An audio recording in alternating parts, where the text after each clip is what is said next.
deeply because we know that being in this, especially in this geography, whether it is South Asia or Central Asia or Middle East, these are very, very, crucial aspects that have to be taken care of, education, health, nutrition, all of that has to be done. And we are collaborating with World Vision International to help, treat children for malnutrition. Because I'm a little selfish, I'll only talk about diet and sportsmen here. I would like to mention Ms. Manju. Have you ever thought of creating, because you have large residential colonies, have you ever thought of bringing in some kind of outstanding stadias there within your own complexes and help community around the area and allow them to come and train and ask your employed ex-sportsmen, those who, because yesterday also I touched one point with, I think DG Sai, somebody was there and probably Mr. Dev, the secretary was there. I said, it's painful to see that you employ a sportsman and he's a ticket collector in a train. Or your Olympians serving you a glass of water in the train as a steward.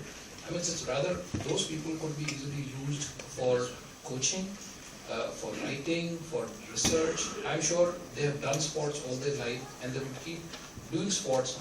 I'm sure they're the first choice. Have you ever, do you have an example of ONGC creating a sports complex and allowing not only their own employees but also a community? I'm very glad you asked me this question. I was waiting to be asked this. In fact, we have been into this program of creating infrastructure at various places in ONGC work centers and elsewhere for the past 3 to 4 years. In fact, what I mentioned a few minutes ago, that our budget from 40 crore or 25 crore, then 225 crore, out of that 75 crore was spent for infrastructure creation. And not only by ONGC alone, we also have given money to the state governments, mostly Northeast and Uttarakhand and all that. Agartala, we have given about 24 crores, and we are not, our duty doesn't end there by simply giving money. We are monitoring it that every penny is spent for the creation of infrastructure facilities. Same is the case in Uttarakhand. That project also has been through. Besides, as you said, we also have been creating infrastructure in various work centers of ONGC, and instructions are very, very clear that it should not be restricted to only ONGCians. It has to be open to everybody. Anybody can come and play there. The small procedural formality like becoming a member of that and all that. Not charging anybody, but all the procedural formalities. We have been doing this, And I also had a meeting with Mr. D.G. Thompson about a couple of weeks ago. It was a proposal from my side, why don't you utilize our funds, by creating some better infrastructure facilities.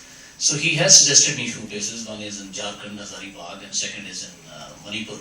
So he says there are certain infrastructures lying unutilized because of scarcity of money, because we are not able to upgrade. So we are also even tying up with them.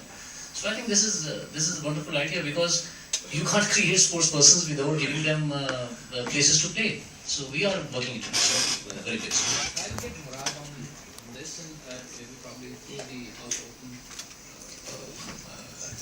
I just want to mention one thing here in future, where we are very weak, and we are weak in sports in any case, but where we are extremely weak in sports medicine. And if you see the graph of the countries which are doing well in sports, and their sports medicine sector is very, very strong. I'm glad that you mentioned about sports sciences actually. Sports sciences, and it's very, very strong. And those countries are doing very well in sports. Every now and then, of course, there are various issues of doping which come in and all that.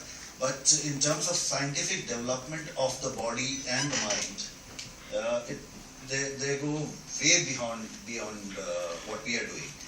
Mentally, as a country, Indians are very, very strong. But the most of the talent dies before it reaches maturity. The reason being that they don't get enough support. Either in the sports, or they get into a medical injury without unknowing they get into a medical injury. Yeah, I'm one of them. I'll give you an example of this Olympics. This Olympics, Ranjan Sodhi was one of the contenders who was very, very strong to win the Olympic medal. We hired the physiotherapist for him from UK, and since I was training that boy, my brief to him was, my only scare is that he shouldn't get into any kind of injury before the Olympics. And that was the only thing we were working on. For physical fitness, there were different trainers, but one person was working with him throughout for 1.5 years only to ensure that he doesn't have an injury before the Olympics. Yeah, as they always say, precaution is always better than cure. Fantastic. I hope the panel's done a great job, and I think we just about 10 more minutes or something. I will throw the house open. Just to inform all of you on one thing that recently the Ministry of Corporate Affairs has made it compulsory, I'm using the word easier than others, mandatory, compulsory, as 2% spend on every company making profit, having turnover more than 500 crores. It's a good news that it is, at least the money is going to CSR, and we are hopeful that by such wonderful people and the kind of interest the Indian people are having in sports, the case of more spend out of this 2% should get into sports. I would like to throw the house open, but with a small request. Please do not make your points. Just ask a straight question, name yourself, introduce yourself, the organization you're coming from, and question you want to ask from one of the panelists here. But please do not make any points. If you want to make a point, have a discussion, we are here for the cup of tea and we can stand together and discuss something. We just have 10 minutes, so we will take the questions. Yeah. Hi, myself Siddharth Shah. I'm from Pune and I'm into construction and infrastructure business. So I just have a quick question to Mr. Mahendra and also to the panel. When we talk about infrastructure, now we are operating on a very small scale, like not like companies like you. But when we have opportunities where we have places, we have few services to offer, but we don't have expertise and investment where we can build these kind of infrastructure. So is companies like you do have any programs where we can come as joint hands together and develop such kind of infrastructures? Why not? Yes. We in fact do look for such people who have genuine interest in sports and who want to do something in the field of sports, maybe in the form of creation of infrastructure, the business you are into.